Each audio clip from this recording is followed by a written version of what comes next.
Hey, good morning and welcome to Breakthrough Walls. I'm Ken Walls and I'm your host. And I have a very special guest on today, a guy by the name of Patrick Donadio. I hope I said his name right. We'll find out in a minute. Stay with us.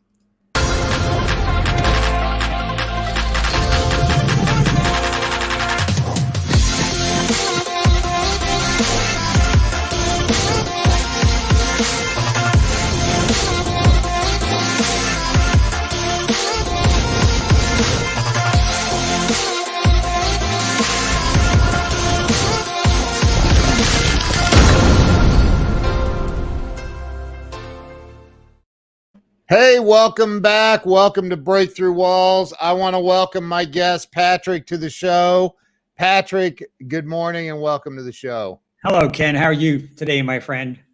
I'm doing well, man. We already have some great people on here. Weldon Whitehurst, Ernest, Cindy, some great people. And Cindy, there's no A on the end of Patrick's name. So, Patrick, we talked a little bit about this. I created this show about 2.5 years ago, and it was probably for selfish reasons myself. I was at a place where I was a little bit stuck with some things, and I just said, you know what, if I start interviewing people and find out how they got unstuck, maybe it'll, via osmosis, it'll help me. And it has. So, I like to start off with just kind of talking about where you were born and raised. Yeah. Well, I was born in a small town in Northeast Ohio, a city called Niles. And all four of my grandparents immigrated to this country from Italy. And so I grew up in a pretty cultured community. My grandparents lived next door. So my mom's parents lived right next door. In fact, when my parents got married, they spent the first year of their married life living up on the second floor of their house. And then eventually my grandparents gave them the lot next door and my parents built the house. And so that was my community. I had grandparents next door and I had the other grandparents like 5 blocks away. Wow. In Niles, Ohio. I know where Niles is. Actually. It's outside of Youngstown. Yeah. Nice. I say Youngstown, because people don't know. So you're from Youngstown, then they say, "Oh yeah, where are you from?" Then you go, "Oh, you're from Youngstown. Where are you from?" "I'm from Girard." "Oh, I'm from Niles." So you start the bigger city, then you work your way down. Yeah. So now that's where you spent your entire childhood, was in that area? Yeah, I spent my parents had that house for 60 some years. Oh, wow. In fact, my mom passed away a couple years ago. She was in the house that was her first house, ever house. And her grandparents lived next door. So she pretty much moved one house over. Her whole life, she lived on that street within, like a 100-yard radius.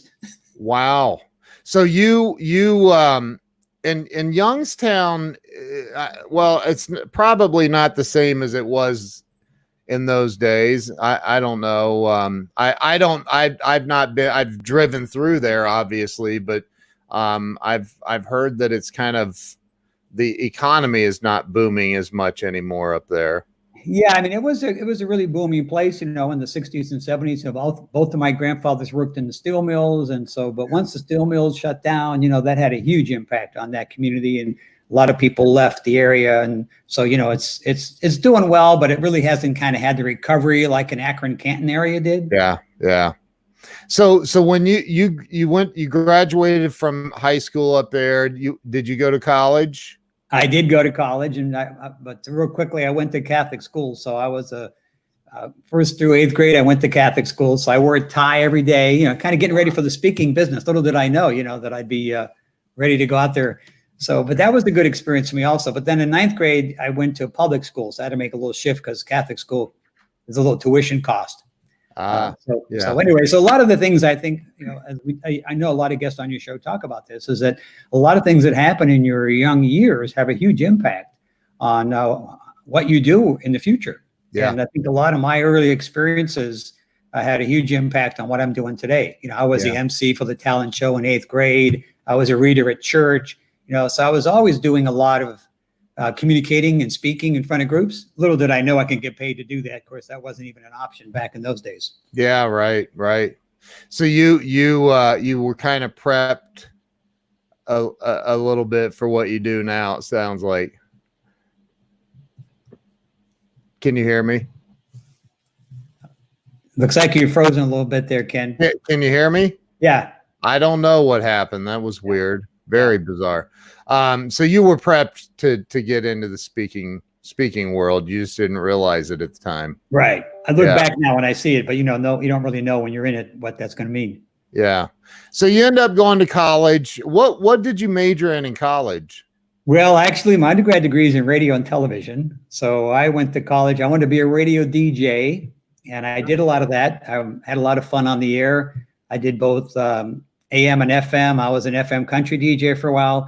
But about my junior year, I realized that if I was going to stay in broadcasting, I wasn't going to make a lot of money, and I was going to have to move around a lot because, it's a really tough field. So I decided to switch gears, and I got into radio TV management. So my undergrad degree is in radio TV. I have an undergrad in communications. And you went to college at I went to Ohio University. Okay. Yeah. OU. Which has a really good broadcasting school. Yeah, I've heard that. It's also known for something else. And what's that? Matt Lauer? Yeah, that's right. He went there. Yeah. Is that what you mean? No. I know you're talking about Halloween and the party reputation. Yeah. I was there during those days, Ken. I'll tell you a quick little story. My freshman year, they had the Halloween, wasn't as big a deal, but there was a leftover spring riots. And so I was uptown, and all of a sudden, the clocks change, and all of a sudden the bars, end up staying open an hour later. And before you know it, I'm just naive, and I'm uptown, and all of a sudden all the streets are packed. The next thing you know, the police are coming out and they're trying to clear the streets. And a little boy from a small town in Northeast Ohio had no experience with this. It was really kind of scary. Wow. Yeah. So, and that's in southeast Ohio. Like that's, Athens, Ohio. Yeah. So, so you go through college, you get out of college. Sounds like you had some broadcasting experience while you were in college as well. Where did life take you from there? Well, actually, the thing that was interesting is when I was in college, of course, I didn't have a lot of money, so I took a job as a resident assistant, an RA. And that was a great way to help pay my education. And then, of course, I interviewed for a resident assistant director, and then I got the assistant director. And so ended up, I not only got an undergrad degree from OU, I also got a master's degree. So my senior year, there was an opening in a residence hall for a graduate resident director. And so I was encouraged to apply for that. So I started graduate school spring quarter of my senior year. I got my MBA at Ohio University and ended up working at the university for about 3 more years in the administrative capacity. So my first real job was still working at a university, which is kind of a fun experience. Wow, that's pretty cool. Yeah. So you stayed in Athens? Yes. Yeah. Wow. And it was a great training ground because the resident assistant program was it was really a program where you learn how to be a leader. So they put us through some leadership training courses, and of course, as I kept progressing, I became assistant resident director. Then I became a graduate resident director. Then I became an area director. I had 2 residence halls with about 10 staff that I supervised. And then I got promoted to the assistant grading coordinator. So now I had 19 residence halls with 22 professional staff and over 190 student staff. And so it was really good. I didn't know at the time, but it was a great training ground to learn a lot about leadership and communication skills, which, is what I spend a lot of time doing today. So I think it's always important and I love that you do this on your show, Ken, is that you really try to dig into a little bit about people's history. Yeah. Because, your history has a huge impact on what you decide to do. Now, some people use their previous experiences and make a living at it. And some people have good experiences and it helps them in their regular full-time job. Right. And I think that, and I'm sure you've found this along the way, that we have a tendency in life of, as we get older, we're like, I don't know if you've experienced this. I have, where it's like, well, that isn't necessarily the direction I want to go anymore. I'm going to pivot and go this way. I don't know if you've had that happen or not, but yeah. Yeah. And I think that it's important that people understand that that's just life, man. Yes. That's the way it works. So so you did this and you ended up, because I know you live in Columbus now. Yes. When did you leave Athens and head to Columbus, and Yeah. what was there a catalyst that made that all come together? Yes, actually, a lot of my student staff had graduated. They were moving out, and one of my friends was in Columbus. I was still at Athens, Ohio. I actually got involved we had a little bit of crime prevention issues, and so I was in the crime prevention committee on campus at Ohio University, and I got involved with the Ohio Crime Prevention Association, and the assistant director of security, now of course they call campus police, but it was security at the time, encouraged me to come to Columbus and go to one of these conferences on crime prevention. And eventually he had said, hey, they have a position opening where they're looking for a program director at the Crime Prevention Association. It's a 1-year grant, but I think you'd be really good at that. You've been doing a lot of great work here. I give you a wonderful recommendation. So I interviewed for this program director position at the Crime Prevention Association, got the job. It was a 1-year job, no guarantee if I get anything after that. But, I thought it was a great opportunity. And ironically, my job was to take this grant to give you, a certain amount of money, and I had to create a program, and we had to create training seminars and product materials for crime prevention officers around the state of Ohio. So I left Athens, I moved to Columbus, I got an apartment and took that job, and that's pretty much how I made the transition from Ohio University to Columbus, Ohio. So is this a state level job, or is it? It's a nonprofit association. Okay. Yeah. Okay. And their main members were crime prevention officers. And this is back in the 80s. And there was a lot of crime prevention funding. And the funny thing, Ken, that my job was not really about crime prevention. Get this, it was about litter prevention. So they had gotten a grant from the Ohio Department of Natural Resources. You want to talk about a tough sell? Try selling a litter prevention to crime prevention officers. Yeah. Wow. And what now? Where are crime prevention officers? Where like universities only, or is this? No, all over. At the time, there was a lot of funding from the National Crime Prevention Institute and federal government for communities to have a crime prevention officer. They would have neighborhood watch programs. Remember those programs? Yep. There was a lot of funding, and so these officers were specifically like community relation officers, but they focused a lot on communicating with the community and talking about crime prevention and being proactive. So this association was for, and there probably, in some cities, maybe only one officer, maybe two officers that were crime prevention officers. And that role would change. But anyways, that's who the audience was. And that's what I did. I traveled around the state of Ohio, and I did these workshops that I had to develop myself, because there was, they just gave the money and you had to come up with the curriculum. So again, wonderful training ground to learn about workshops and seminars and delivery and marketing. And Did they care what you produced? Well, I had to produce something that was related to convincing officers the importance of littering and crime. So there was a lot of vandalism, there was a lot of littering, and they wanted to remind officers that this is a crime. It's not just a nuisance. And so hopefully that we would get them to pay attention to it, because there's also been some studies at the time that showed, that communities that were not well kept, whether they had vandalism or litter, had an impact on how people felt about the community and how they performed. And so they felt that if you can make these communities safer and cleaner, it would make people feel better, and maybe the crime rates would be reduced. Got it. Okay. So you did it last longer than a year? It did. We got a renewal grant. And then ironically, my boss, who I learned a lot from, and I've been very fortunate, Ken, to have some great mentors. At Ohio University, I had some really great mentors who helped me learn about how to be a better leader. Anyways, the executive director for the association left and took a job, and I became the interim director.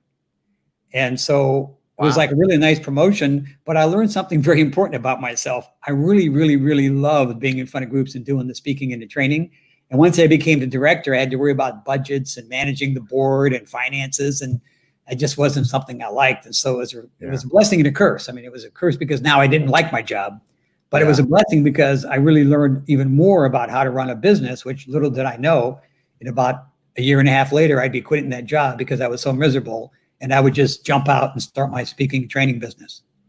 So that's a great segue, man. So you did this, you found that you hated it. Yes. And you said hated. So No, I did. I literally, I didn't want to get up and go to work. I was like, oh, I wow. gotta go to work again. I mean, that's a terrible feeling, but it's, you Yeah. got to trust your gut. Yeah. And luckily I was single, so I didn't have a lot of expenses.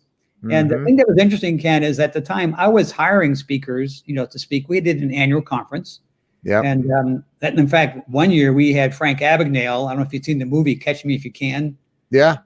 And so he's the gentleman who was, caught early, forging checks and everything. Well, then he became a speaker. And so he came and spoke at our conference. And I was saying to myself, wow, he's amazing. But then we had some other speakers that I hired, and I thought, these guys aren't really, they're okay, but gee, they're making good money and they're not really that much better than I was. Yeah. So I got this false sense of, well, I could do that, Yeah, right. And then I bumped into a speaker in Columbus who afterwards I said, hey, you're really good. He goes, oh, well, yeah, thank you. I'm a member of the, at the time it was called the Ohio Speakers Forum, which is now National Speakers Association. He said, yeah, I do this for a living. I go, really? He goes, yeah. Hey, take me to breakfast. I'll tell you all about it. And literally when I had breakfast with Phil Sorrentino, was a gentleman, he had said to me, like, you should come to our speaker school. We do a one-day speaker school. And I had been doing speaking as a part of my job. I spoke at some national conferences. I think I didn't get paid, but it was part of my job. So I went to the speaker school, one-day speaker school, and I just thought, wow, this is what I want to do. And so I was naive and I quit my job. I love it. I actually love that, man. I dude, I say it all the time. Like this is not a practice round. This is real life. Like you better do what you want to do. Yeah. Or, figure it out as quick as you can. So I love that. So you had to have been what, in your mid-20s? Yeah, I was 28 years old. 28. That's I was still single. And so I like mac and cheese. It was good, Right. But for about the first year, I was struggling because I had no idea that, you have to be, you just don't show up. You got to sell, you got to market, you got to build, relationships. And I had never been in the sales job. So I really struggled, but luckily I had my family, my NSA Ohio family. And I started going to meetings, and people were very, very helpful. And they'd give me a lot of good advice. And, people that had been doing what I wanted to do for 5 or 10 years. And they were saying, hey, come on, hang in there. It's really tough. And, I heard speakers talk about telemarketing and sales. And so I'm a big, big believer, Ken, in finding your family, not just your, family of origin, because, being Italian, family is important to me, but your business family.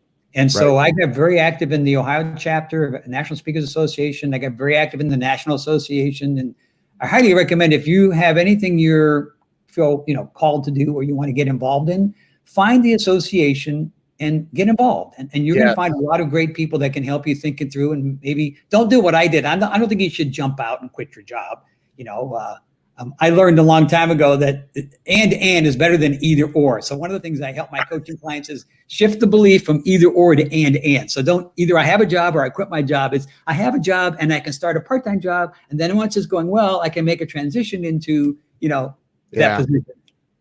Now, see, I'm the opposite of that. I'm the guy that, like, I can't focus on two things that I just, like, I have to go all in. That's just me. And it's not for everybody. I agree with you. Some people need to keep their job until they figure out if this is actually going to work for them. So I do agree with that.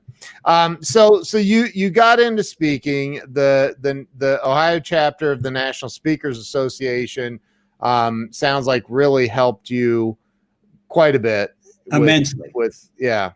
And you started what, booking speaking gig? How do you do that? Because I do speaking, but people just call me and ask me if I'll come and speak to their group. I've never called on somebody going, hey, I'm a speaker. Is that how you do it? Or well, Ken, we're lucky today with the World Wide Web and social media, and I call this pull marketing versus push marketing. In the old days, and they say old days, but we didn't have the internet. We didn't even have email when I started. I didn't even have a computer. So it was all about, index cards and making phone calls and showing up at events and talking to people and networking at the chamber meetings. It was hard work, and it is still hard work. Sure. But the difference is we have this vehicle now that we can get our name out there quickly. And so we can create what I call a brand where people come to you. I love this question that Ron asked, because I was actually going to ask you, did you ever do Toastmasters? Yes, Ron, that's a great question. I joined Toastmasters in 1990.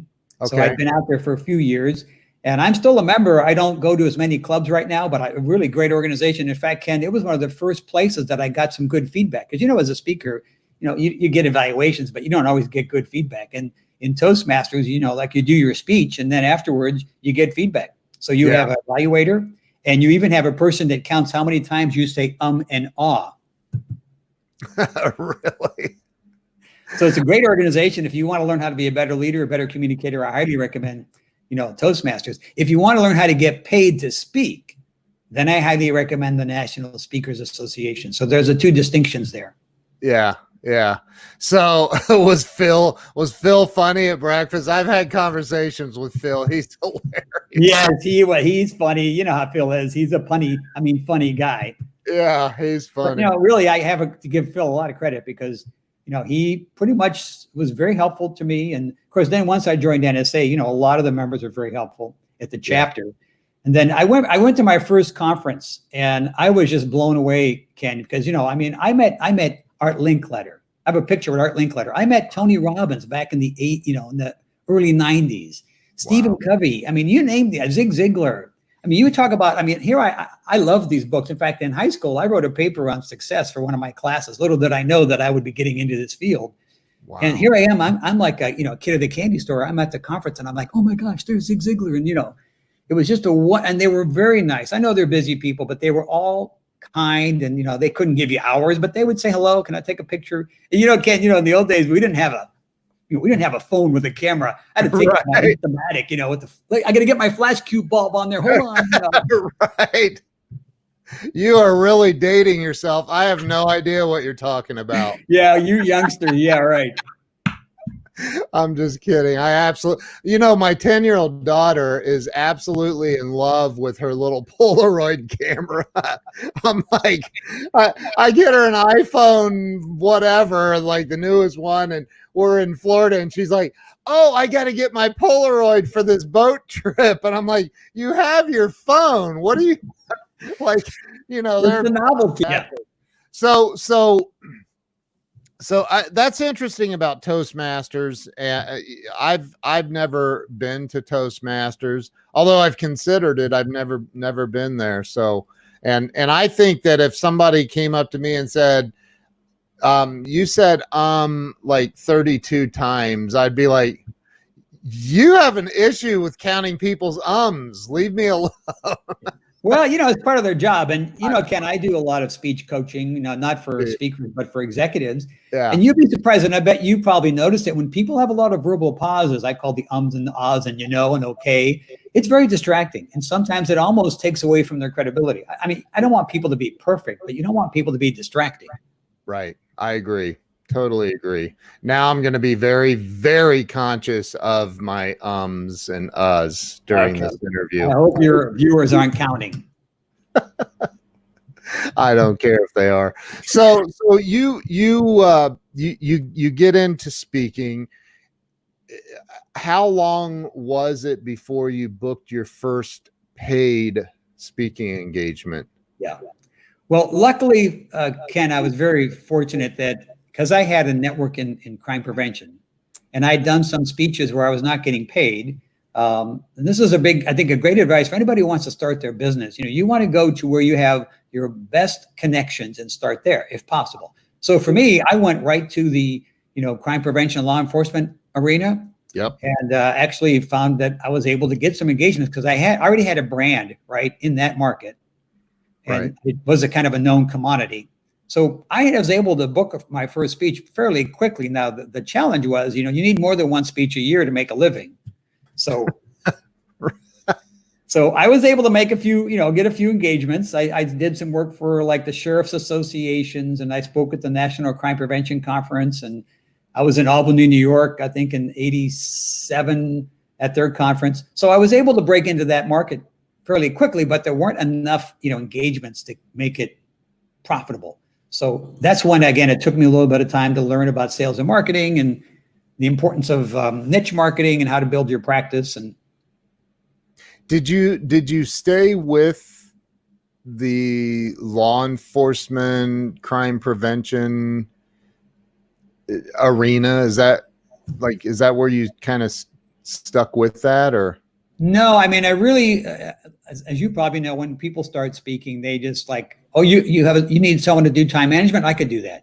Stress, I could do that. So literally I was creating, because luckily I had that job where I could create, a workshop. So I was creating workshops just for the topic because I didn't know what I was really good at. And at the time I needed the money. So I did stress management, time management, communication skills. I had already taught public speaking at the police academy for crime prevention officers. So that course I had already under my belt. Yeah. But initially I just was like speaker for hire. You got a topic, I think I can do it. And then over time, I figured out which subjects were really critical and which ones people liked. And eventually I narrowed it down. And so now mostly what I do is communication skills and leadership. Those are my two main areas. Brian Wagner, what a good dude. Hey, Brian. How you doing, buddy? Hey, Brian. He's going to get a snapshot of both of us doing the wink. Okay, yeah. There you go. Now you can go back and watch. He can go watch the replay and grab that. So I just said, dang it. Sorry, don't mean to distract you with my but I think that it's like when you were doing the stress prevention, coming up with the talk for, did you get stressed? Yeah, of course I did. I mean, you're like, I can't believe the irony. I'm stressed out after coming up with yeah. Yeah, Ken, it's really the first couple of years, I would get off the stage and I had like no recollection of what I just did. I was almost like having an out of body experience, because I was fairly good. I had some experience, right? I've done radio and TV, but the whole idea of having the confidence level to get up there and be present was really challenging. So yeah, it was kind of ironic. I'm living stress and then I'm teaching others how to manage it. So. Did you experience what we all know is most of us experience, imposter syndrome? Yes. Yeah. Let's talk a little bit about that, because I do coaching as well. And I coach on that very topic. Like, when you experience that, how did you get past that? How did you get through that? Well, it's the kind of thing, it's a great subject, Ken, because a lot of people will find themselves getting in that point of an imposter syndrome, and particularly if you start your own business, right? And the first place it showed up was when I would quote my fees, because, growing up in this little, Italian neighborhood, I used to cut the lawn for my parents and my grandparents. And one day my grandfather gave me some money and I came home and said, Dad, Grandpa gave me money to cut the grass. And my father smacked my hand and said, go bring that back. You don't take money when you do things for people you care about. What's wrong with you? Oh. So early on, I had this issue with feeling like I could charge what I thought I was worth, because I just had this little thing in my brain. Like, if there's something you're good at and something you like to do, you shouldn't be getting paid for that. So that was the first place the imposter syndrome showed up, which is, talking about how to get paid for what you do. But then it also shows up in terms of, when you're on stage, very early on. I remember I was doing a workshop, and it was a full day workshop. This is about maybe 4 years into it. And a woman in the back was falling asleep. And all of a sudden I'm thinking, oh my gosh, I'm terrible. I see her, she's falling asleep. I'm thinking, oh my God, and so at the break, she comes up to me and she says, Mr. Donadio, I'm so sorry. My son was up all night. He was sick, and you're doing a really nice job, but I'm kind of tired. And I know I've been dozing off, but don't take it personally. I really like what you're doing. So again, when you're insecure, sometimes it's called projection. You know about projection, Ken. Yeah. You project your feelings onto other people. So again, the imposter syndrome is really a lot about projection, and it's about getting comfortable and confident in knowing who you are and what value you bring. Are there steps that you take to overcome that, though? Because I think that it would be, if I said, hey, Patrick, I want you to come and speak at my event about technology, which is what I've done for 26 years, right? You may go, yeah, I can do that. Right. Yeah, well, I wouldn't do that anymore. Yeah. Right. But I mean, but how do you overcome that? Because I do know, I can remember my very first, I got into network marketing when I was like 20 years old. And I was like, yeah, I'm going to be like that guy they showed me that makes $1 million a day, or, and I can remember feeling really insecure about like, I don't know what the heck I'm doing here. Are there steps that you take to get past that for anybody listening?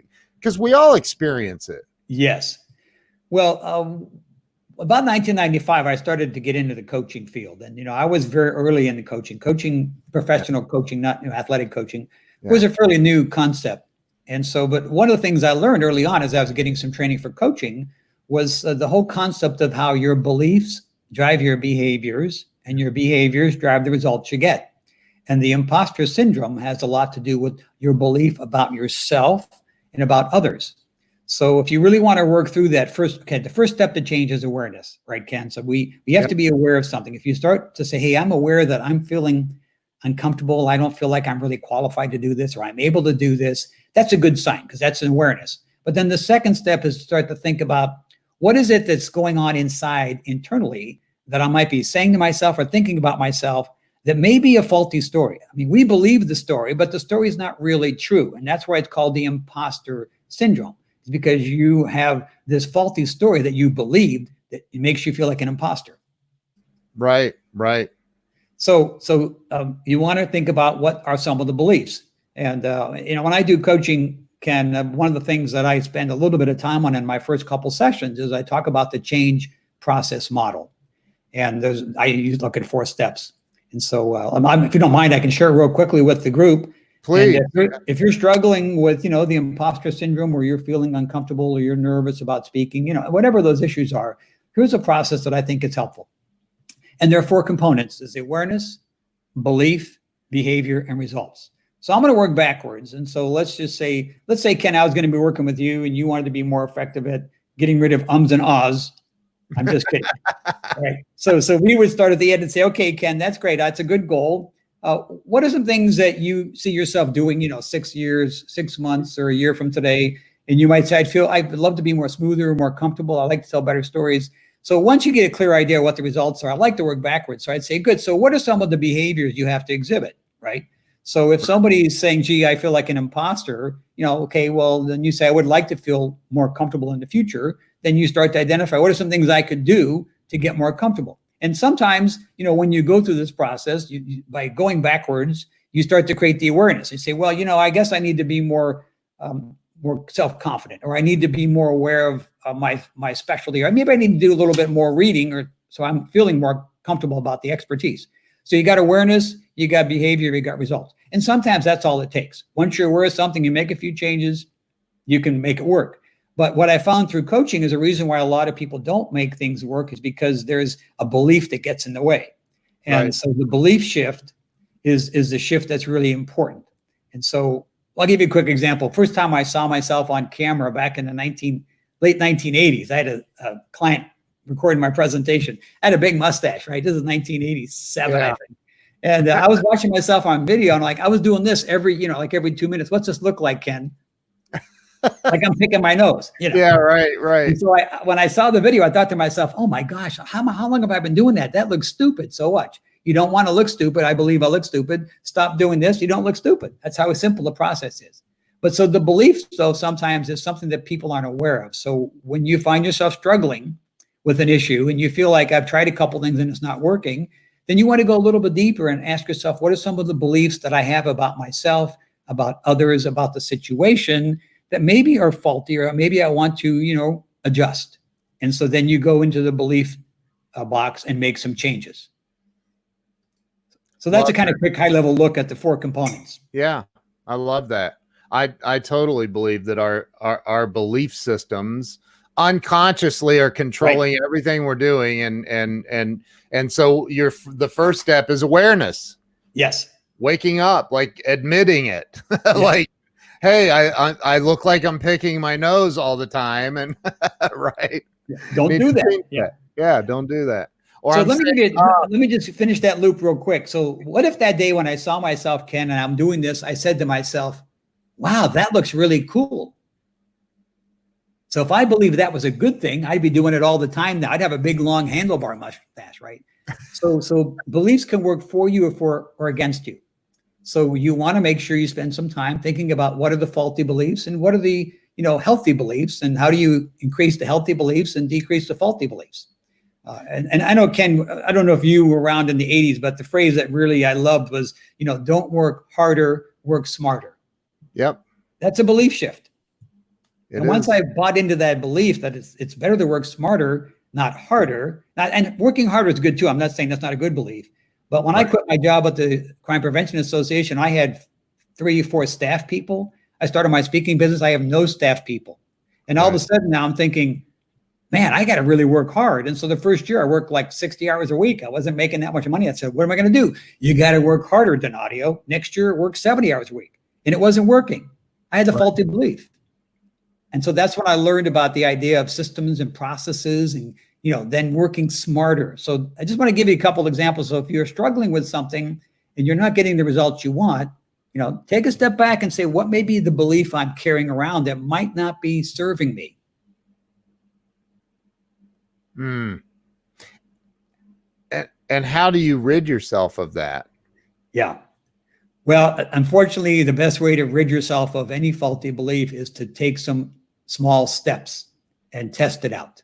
Yeah. Right. And I have a belief that we don't make mistakes. We only have learning opportunities. And when you make a mistake, that's a negative label. You believe it's bad and you beat yourself up. But if you have a learning opportunity, Ken, you say to yourself, well, that's something that didn't work, and let me see what I can do to maybe make it work. And so you're going to learn by taking small steps, trying things, that are a little uncomfortable.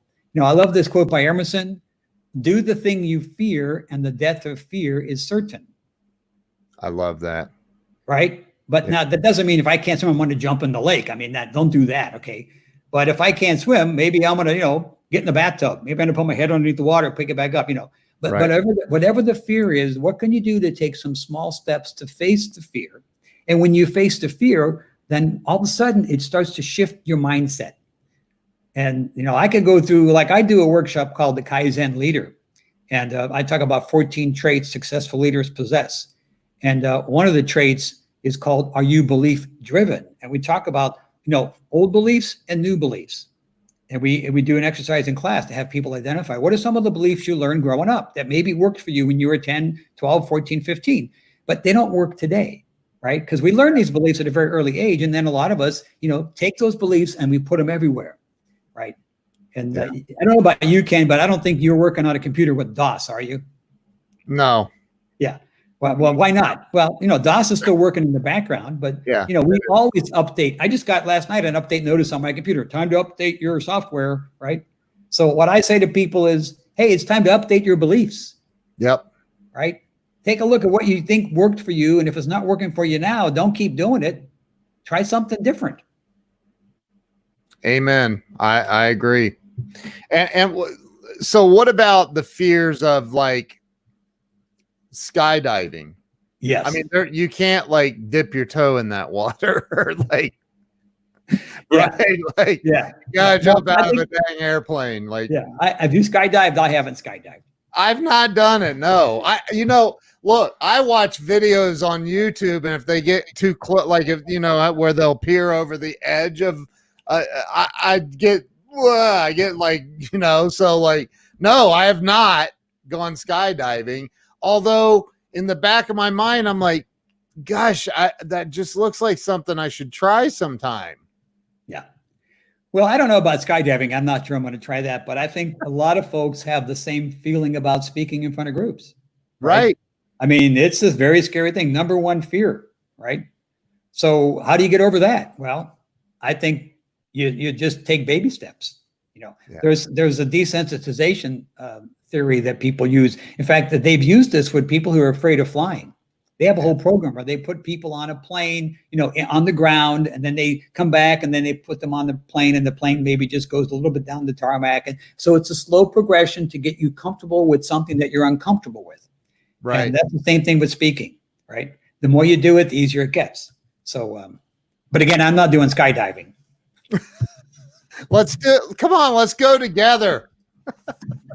Yeah, well, I might do it if someone's attached to me, right? I would do that when I'm piggybacking with some professional. Yeah, maybe I'll do that. I think you have to. I believe that that's the first No. step. It's called tandem, right? But I meant inside with a little tunnel with somebody, not jumping out of a plane. I'll do a wind tunnel. That's a good start, right? Do the wind tunnel first, Ken. Right. That's funny. That's funny. I'm thinking airplane. You're thinking wind tunnel. Yeah. Baby steps. In fact, maybe I'll go out. It's kind of windy today. I might go outside. It's kind of windy and see how I feel. Yeah. Right. So you got in. I really like this because you got into the speaking and doing workshops and doing all of this along the way. I know you said for the first year or so that it was a bit of a struggle. You didn't go from the, and I did just say, is okay once in a while, by the way. Yeah, I'm not counting.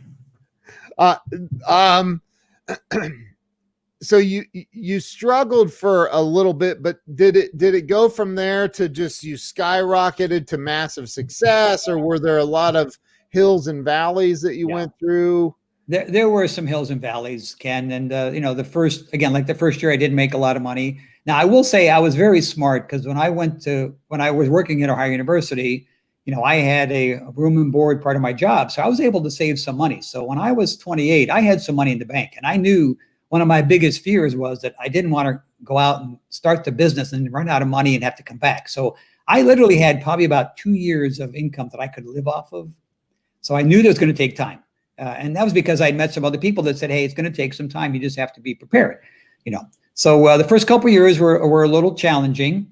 And what happened was, as I started to get engaged with the Speakers Association, I knew that I could do this. But there was a point in my career, Ken, where I actually had to go and take a part-time job. Yeah. And I took a part-time job as a telemarketer selling refinanced mortgages on the phone from 4 to 7 p.m. every night. Jeez. And when I went to interview, the guy said to me, you have an MBA and you want to take a telemarketing job? And I said, well, yes, sir. I have my own business and I'm really not doing well financially. I need some extra cash. And also I have a fear of rejection. And I think if I go on this call with these folks, I'm going to hear no a lot. And maybe if I hear no a lot, that'll help me. And he goes, well, you're going to hear no a lot. So yeah, you got the job.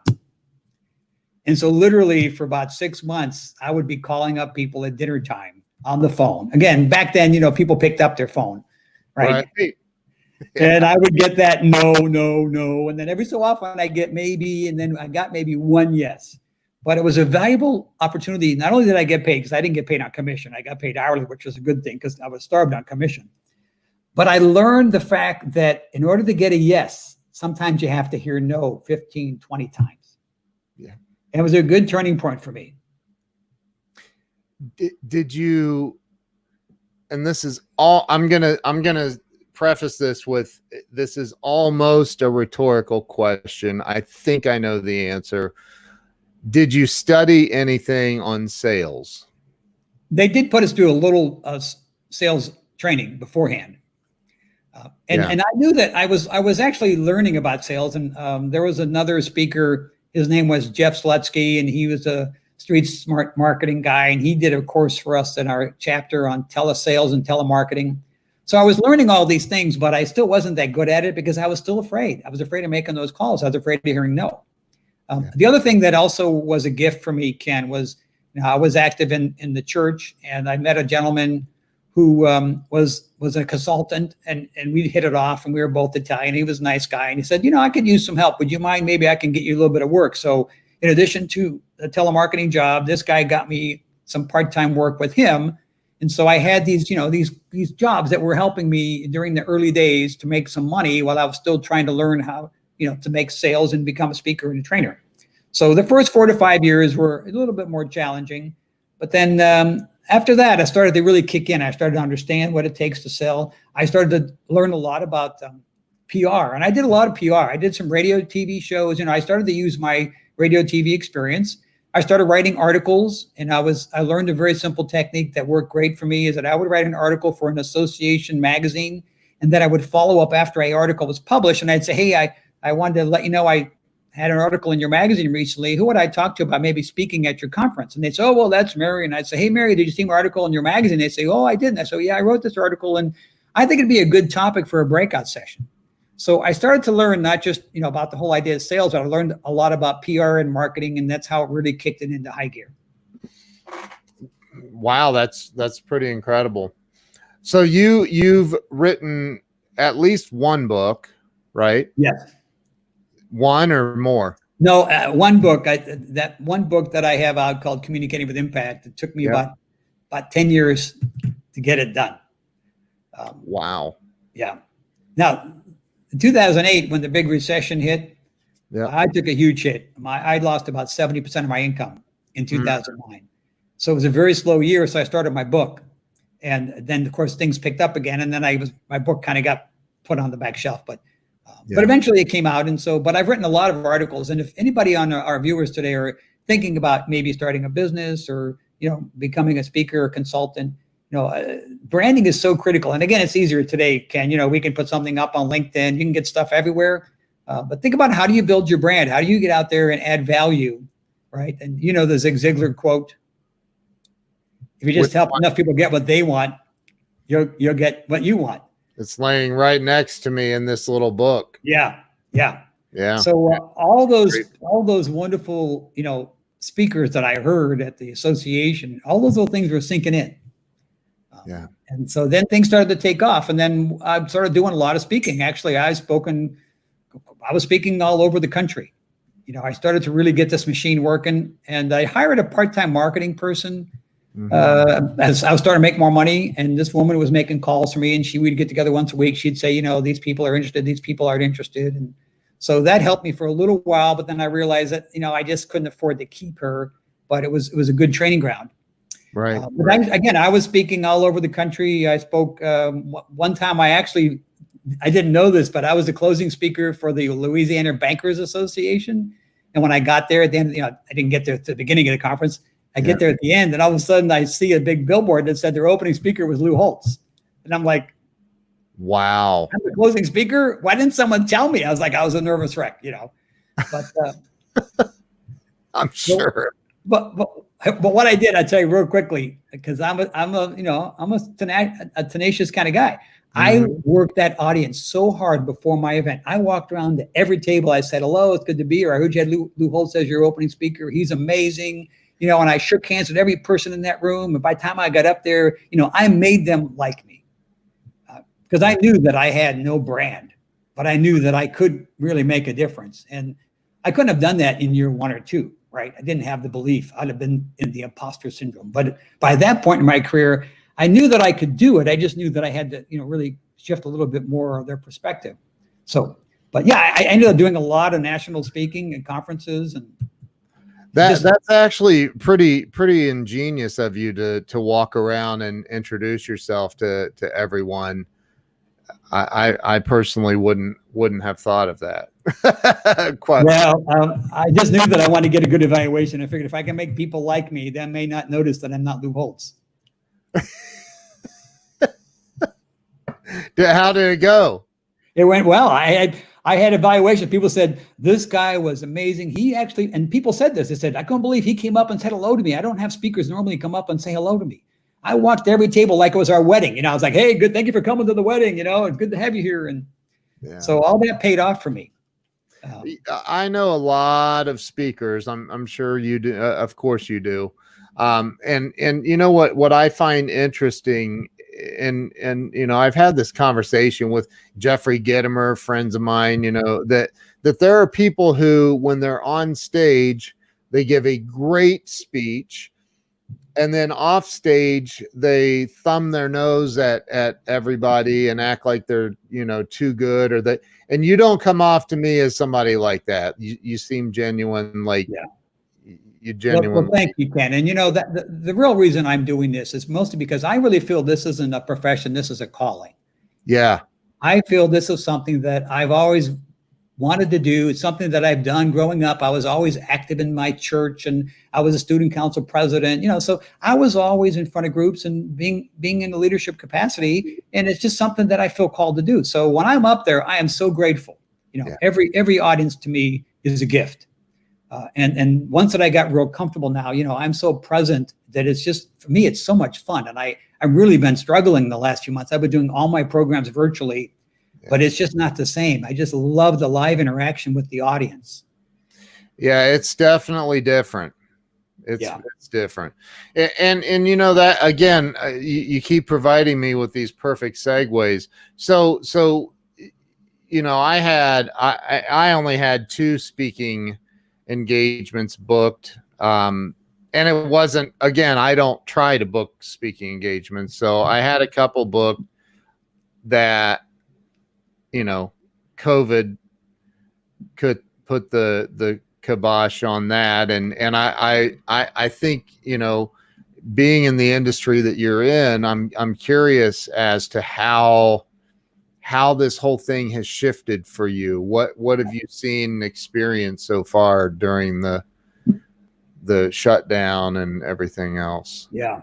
Well, first of all, I've had a home office now for 30 years, so that's not a big change for me. Right. And I had an office outside the home for a little while, and it was like, I'm spending all this money, no one's coming to the office. So that was an easy transition. Coaching, I was able to do that pretty easily to virtual.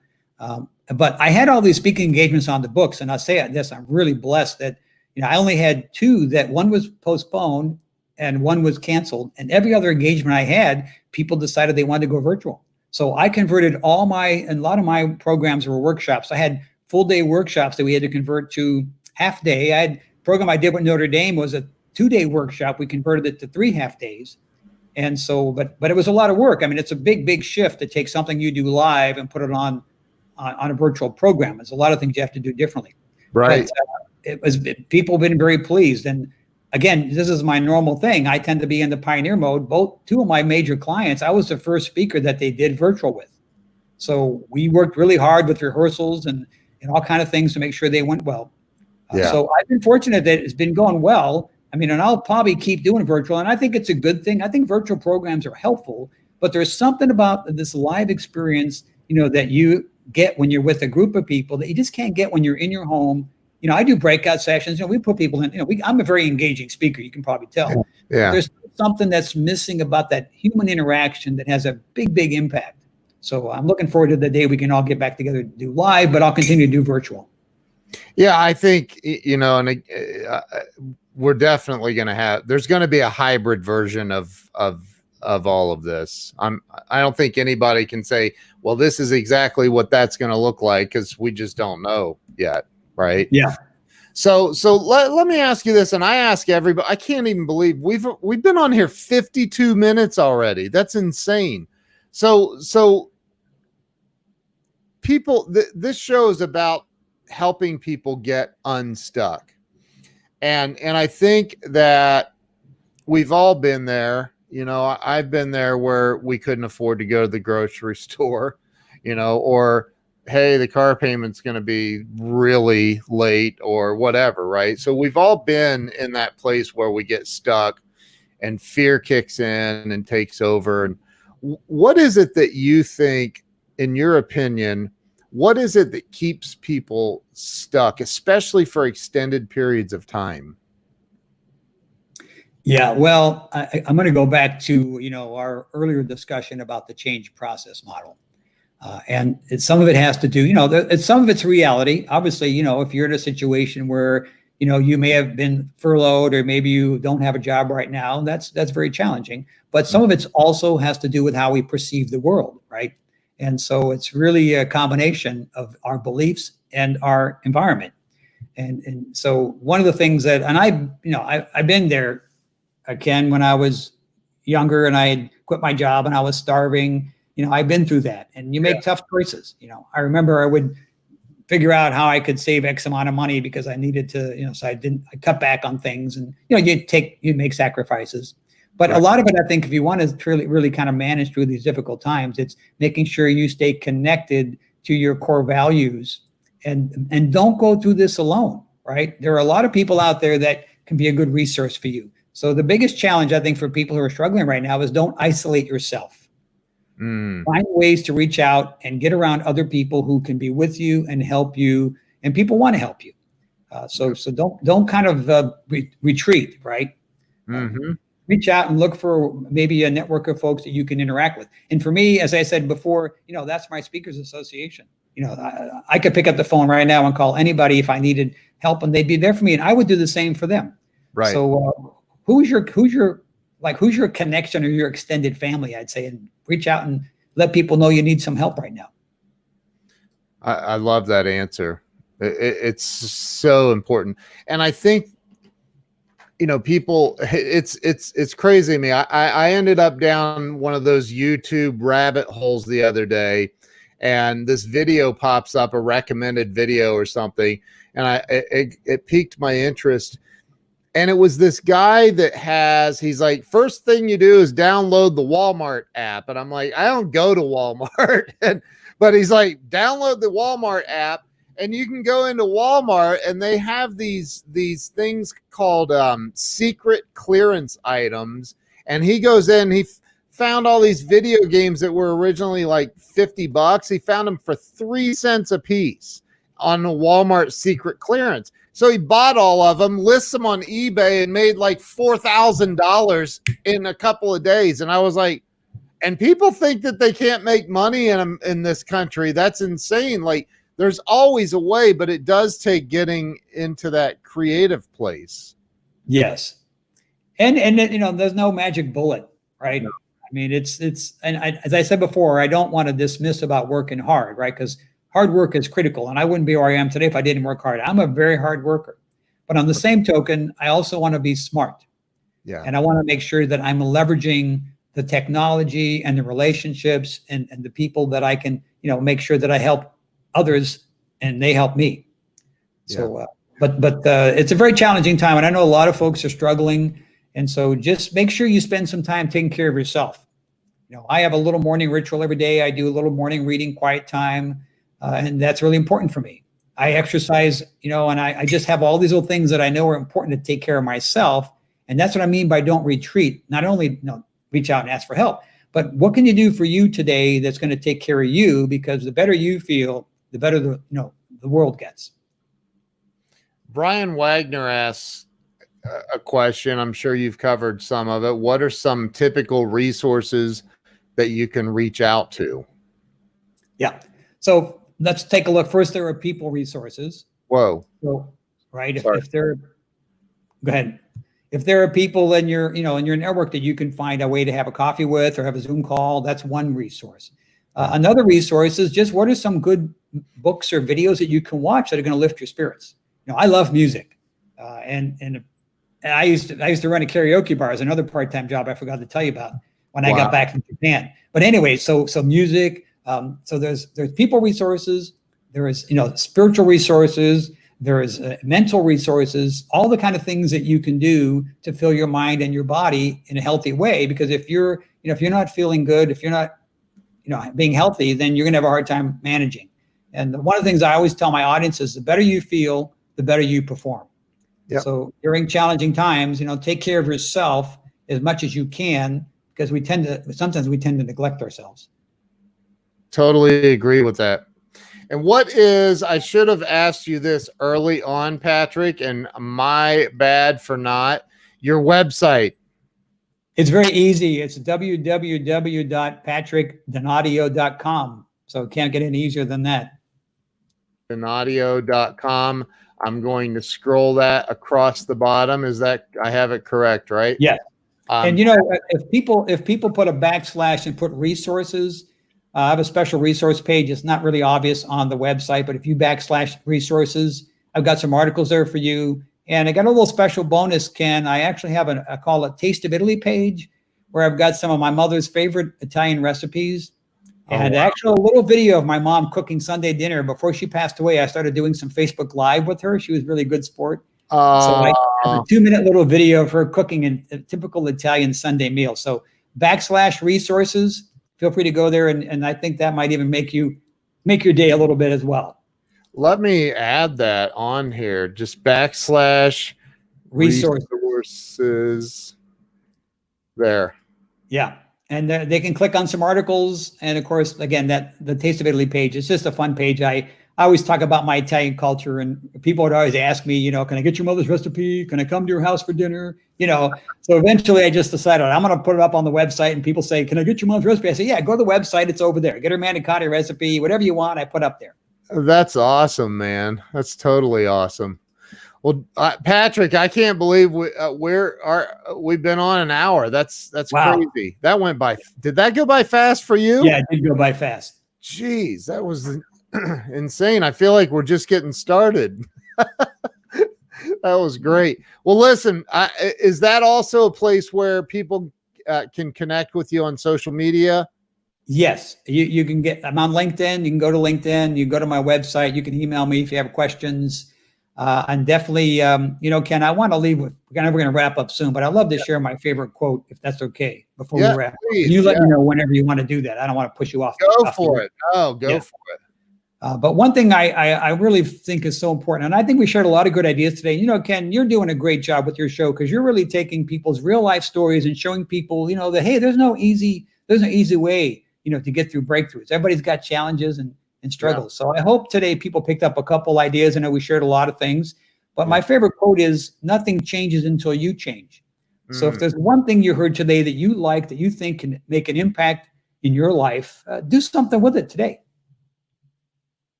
This, by the way, is not the end. This is the beginning. Because I think if people go follow you on social media, they're going to get more and more and more from you. There's no way that, I'm assuming you're at least my age. I'll be 52 here in a couple of weeks. So there's no way that you can summarize all of your wisdom that you've gained in your life in 1 hour. You just can't get it all out. Yeah. So you've definitely highlighted some great things. And I think that if everybody can, on your website, do you have your social media links as well? Yeah. And LinkedIn is probably where I do more posting of tips and ideas about leadership and communication skills. Awesome. Facebook is kind of personal stuff. I put some things there, but if you're into the business side, feel free to go to LinkedIn and link with me, and I put stuff up with some tips and things there. Awesome. All right. Well, Patrick, thank you very, very much. I appreciate you coming on, sharing your wisdom and your story, and make sure everybody go over to the website, follow Patrick, send him a LinkedIn friend request. Patrick, if you would stay with me, and we'll be right back. I appreciate you very much taking the time to come on. Thank you. You're welcome, Ken. Great to be with you today. Thank you. Thank you, guys. And thank you to anybody who shared this out too. I appreciate that.